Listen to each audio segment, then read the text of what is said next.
So, samahan nyo ako sa aking French language journey na magsisimula ngayong October 20 ang aking pag-aaral ng Good morning guys, it's 6:22 AM, 7 o'clock shift. Madilim na, no? Dati pag ganito sobrang maliwanag.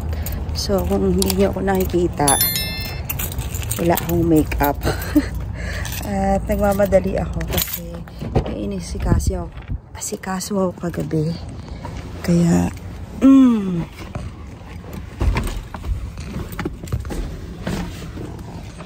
Ayan.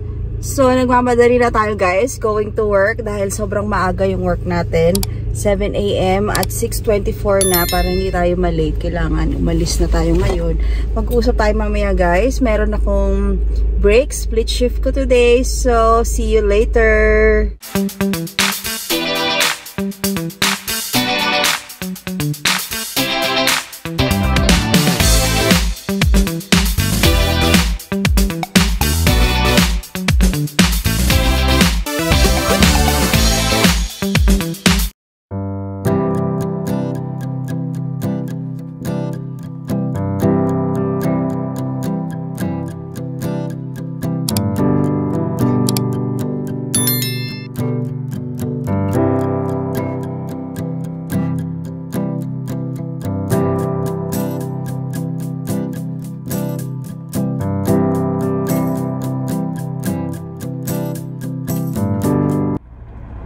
Hi guys! I'm back!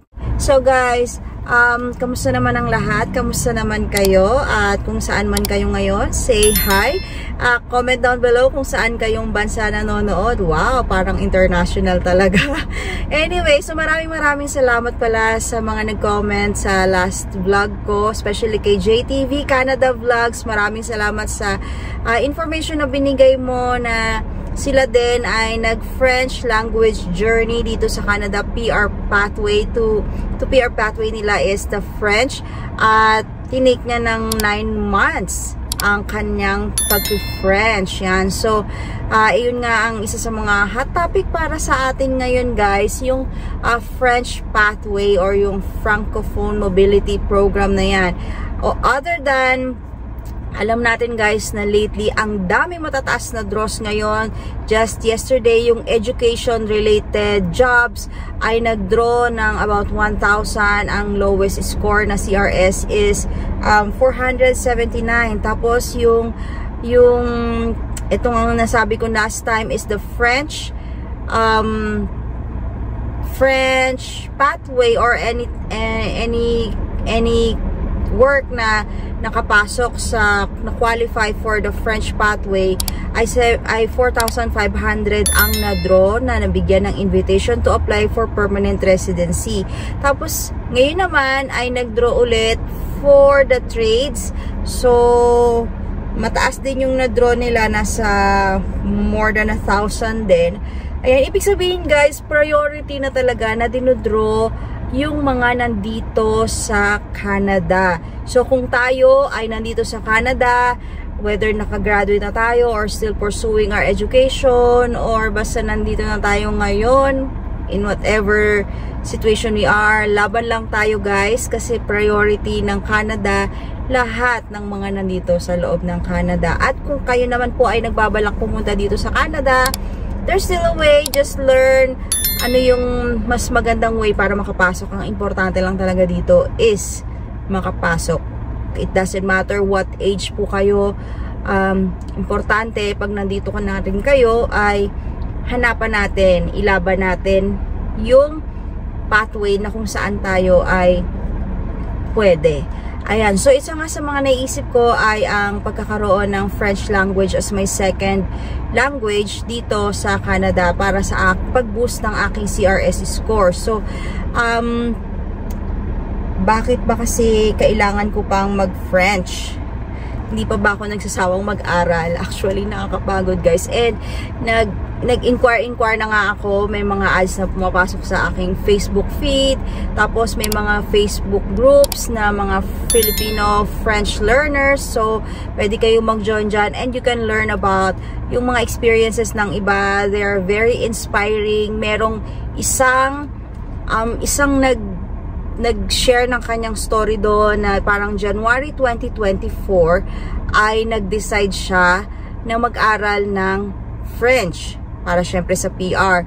And then February, nag-start na siya ng kanyang journey ng kanyang French study. So from February and then August, ay nag-take siya ng first exam niya.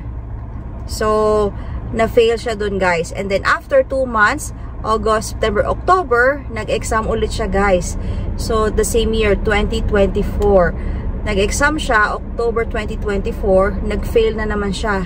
And that's the third time, syempre, natyaga siya, porsigido, at syempre, sinamahan niya ng dasal.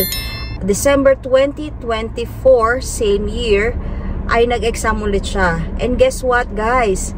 Nakapasa siya. Ang galing, no? So, January lang niya nag-decide. February siya nag-officially start. And then, December, nakapasa na siya. After yung third try niya, no? Nakapasa na siya. And then, by January, guess what ulit?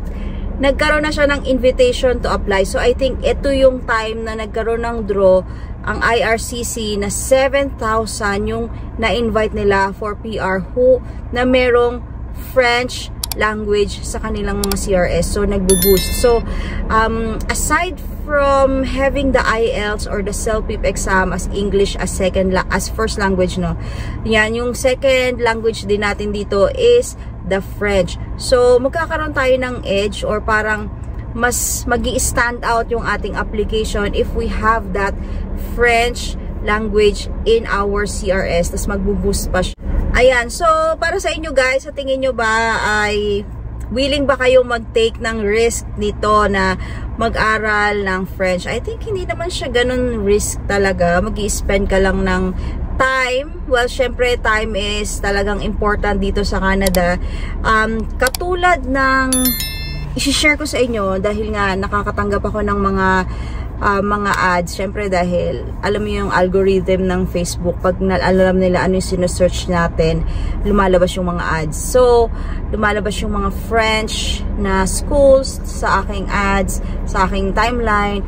At syempre nag-i-inquire din tayo doon. Merong nagsabi na you can learn A1, A2, B1, B2 levels of French in just 5 to 6 months or in just 10 months. Yan. So, iniisip ko yan kung possible ba to? Maganda rin yung offer na yon kasi parang kung 10 months mo lang matitake siya, ibig sabihin kung mag-exam ka na ay at least alam mo na kung ano yung standing mo. Yan, so maganda din yun guys, pero iniisip ko okay kaya yun? Totoo kaya yun? Tapos nakausap ko na din yung Q&A time, so parang nakausap ko naman siya. Although, hindi ako masyadong nasatisfy dahil hindi siya ganun ka-welcoming sa mga information. Parang kung ano lang yung tanong ko, yun lang yung sasagutin niya. Wala siyang masyadong mga ibang information. It's based nga pala in Toronto, so it's online.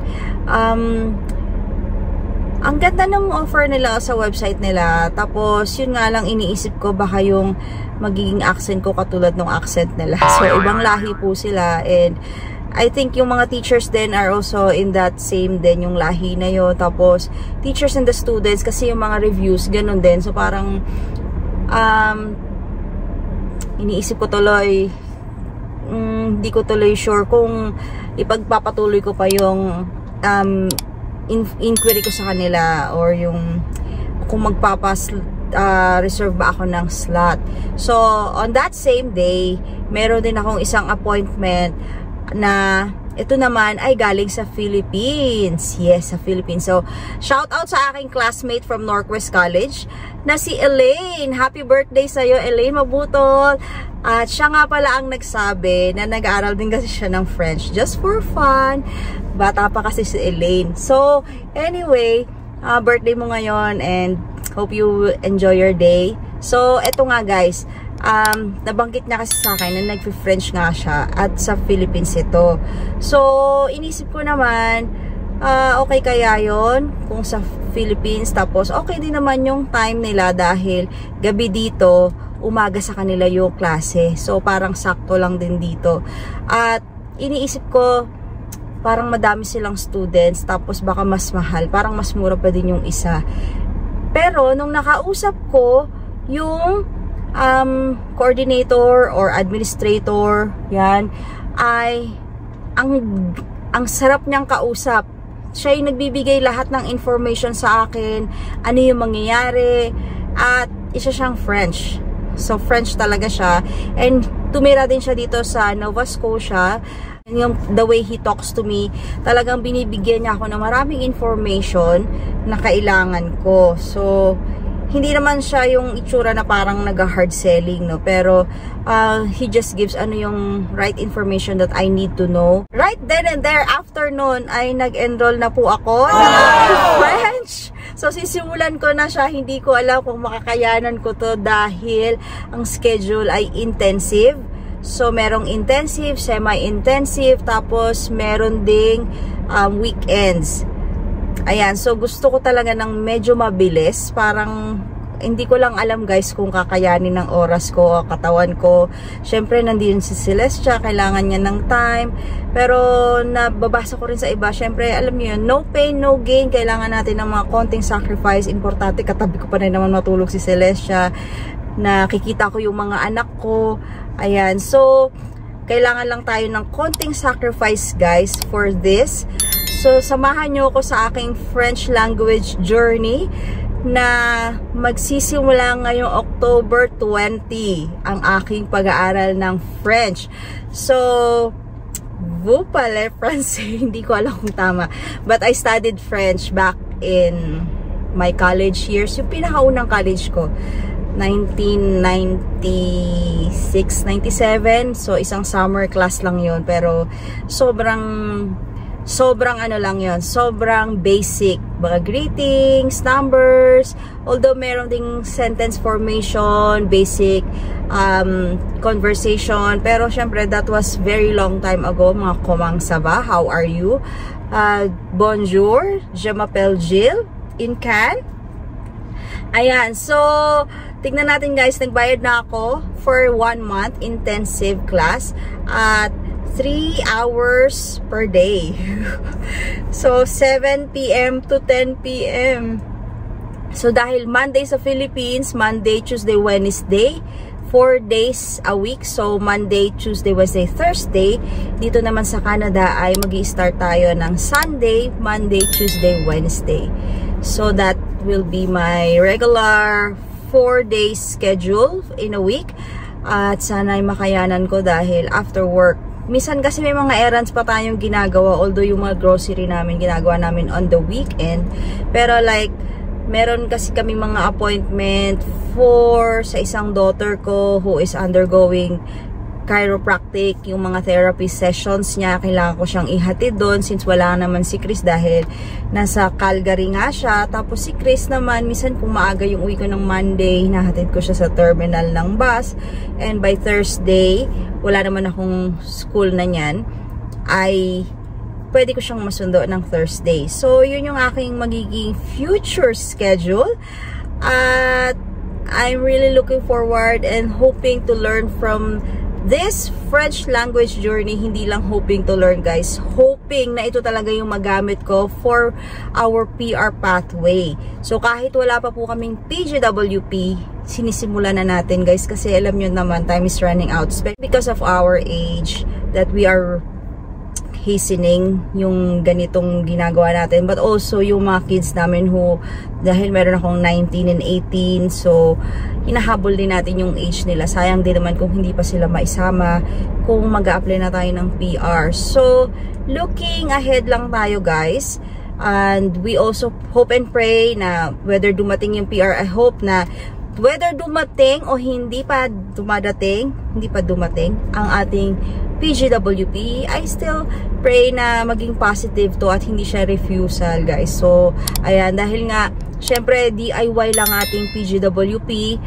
at marami tayong family members. We are family of 7. Meron akong nasa center high na graduate na ng grade 12, meron nasa senior high, meron akong, wala na pala akong junior high, meron akong grade 1. Ayan, so halo-halo guys, no. Ayan, so I just pray na, ayun, makuha natin yung PGWP with a good report na positive po ito para tuloy-tuloy ang ating pag-workout ng ating PR. At bakit nga ba natin to kailangan? So ano nga ba sinabi ko kanina? Kailangan natin to kasi para ma-boost yung ating CRS scores at para mag-stand out yung ating application from the sea of applications na meron dito sa IRCC. Kung gusto nyo malaman kung ano ba yung dapat nating i-take na exam in the future, no, TEF or DELF, mga ganyan. So the TEF is approved for the immigration and the DELF is for the universities, pero magagamit mo siya if you want to go outside Canada like France or other European countries ay tinatanggap nila for your employment. But the TEF, yung exam na ito is for immigration in Canada. And magagamit mo rin naman siya for employment din here. Syempre, mas maganda rin yung sa resume mo. Tapos, kung B2 level ka, which is the intermediate level, ay who knows, pwede rin itong maging sideline, maging French tutor tayo, diba? So, ano pa yung pwede natin? Wala namang sayang in everything. So, yung bayad ko pala is also okay din naman siya, hindi naman siya kamahalan. That's around $245. So, in 1 month, nakalimutan ko na guys. So, it's numbers. If you want to know the information, just comment down below para ma-type ko yung answer na yan. At kung meron kayong mga questions tungkol sa ating French language journey, sa ating options na for this French, kung meron pa kayo mga ibang suggestions. So, marami din po akong ni-research. Actually, before ako mag-enroll dito sa school ng French school na ito, ay nag-start din ako guys ng siguro mga 3 weeks ago, nag-start or 1 month ago na, nag-start ako sa AI. So, nag-download ako ng app. Pero, I think it doesn't work for me. Gusto ko meron akong structure. Meron nagpa-follow sa akin ano yung dapat kong gawin. Meron akong feedback na nag-feedback sa akin na tao talaga siya. Ayan. Tapos, in a group setting, you also get interactions with other group members or ka-group mo. You will learn also from them. Although kung pare-pares kayo ng level, you will learn at the same time naman. Ayun. So, after ng pag-aaral ko sa app, or sa tingin ko, parang hindi Parang hindi siya akma sa akin. Nag-also try din ako ng podcast. So, minsan habang nagdadrive ako, nakikinig ako. Pero, syempre, kailangan talaga ng full attention when it comes to French. Hindi lang ikaw nakikinig. Kailangan binabasa mo yung text nila. Kasi, the way it is pronounced is different doon sa nakasulat. So, kailangan mo siyang binabasa. So, meron din naman akong YouTube na pinapanood, which maganda din. So, nababasa ko ng mga short phrases yon. Nababasa ko, tas may review din. So, pero gano'n lang. But, since wala akong interaction, minsan, ang ating brain ay kailangan kasing matwist siya into that French brain. So, parang hindi French fries, pero dapat matwist natin yung brain natin, ma-practice yung brain natin na into thinking na yung ganong language. Masanay siya. Ayun. So, and then, nag-join ako ng mga iba-ibang mga groups ng, hindi naman marami. Merong French, Filipino French Learners Group in Facebook. If you are interested, you can join that group. So, marami nag-share doon, especially yung shinare kong experience ay napakaganda. At congratulations doon pala sa nag-share na yun. Nakaka-inspire yung kanyang shinare na in 1 year ay nakuha na niya ang kanyang French language, no? Nakapasa siya, tapos na PR pa agad siya. Ayan, so hindi ko naman alam kung gaano ko katagal iti-take ang French na ito, as long as, you know, dahil nga ang isang level, meron pa siyang 3 sub-level. So, parang in 1 month ko is the first level plus the first sub-level. So, in that, may tatlong level. So, parang in 1 level, makaka 3 months tayo doon. So, kung 3, 6, 9, 12. So, 1 year nga, no? So, ganyan. Kung tuloy-tuloy natin magagawa ito. So, kailangan ko ng ano yan. Centrum. Commercial. Ayan. So, yun lang guys. Kung meron kayong mga comments and suggestions, please comment down below. At mga, ayun, mga naisip nyo. Ano pa bang ibang pathway na pwede tayo? So, yun lang guys. And thank you for watching. If hindi ka pa nakasubscribe sa channel ko, you know what to do. Please don't forget to like and subscribe. And please don't forget to share this video sa mga interested malaman ng buhay Canada, Pinoy Canada, buhay international student na graduate na at ngayon ay papasok sa ating French language journey. So, kita-kits tayo on my next vlog. Have a great day everyone. Bye!